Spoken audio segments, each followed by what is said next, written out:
In times of mass panic and hysteria, when the going gets tough, we find out what and who this country is made of.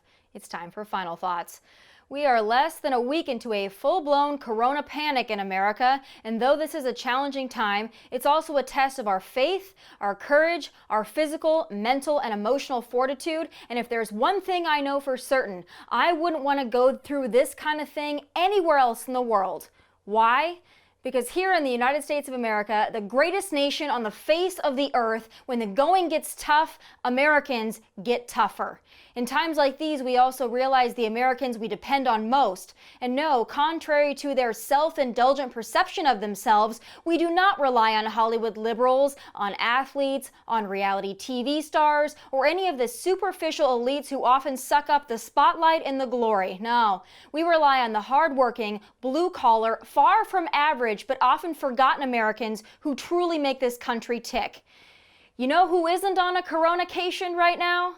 Farmers, ranchers, delivery workers, truck drivers, doctors, nurses, law enforcement, and first responders, and of course, those who work in our grocery stores.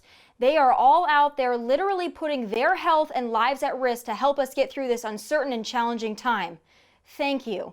And from the bottom of my heart, I want you to know you're not only essential, but inspirational. Your jobs might not be glamorous, but they are definitely important. You are the backbone of this nation, and I don't know what we'd do without you, especially in the midst of this panic and hysteria. It's funny how you're often looked over, ridiculed, or just completely ignored in day to day until the nation realizes how badly we need you. Who is out there growing our food, protecting our communities, healing our sick, and keeping the shelves stocked? It's not Hollywood loudmouths, I can tell you that. It's the everyday Americans who don't get invited to award shows, rarely get acknowledged, and are even subjected to baseless hate and demonization like our police officers who are still out there doing their jobs just like they do every other day of the year, coronavirus or not. God bless you. I also want to point out another group of Americans who generally don't get the respect they deserve, and that's our elderly Americans. You are most at risk right now, and I'm glad younger generations are finally starting to change our attitude towards older generations, but it's not enough to just do it during a health emergency. We, as members of the younger generations, need to do a better job of respecting our elders, period. There is so much you can teach us, and we still have so much to learn. So please be safe, be healthy, and let us know how we can help you, because it's the very least we can do.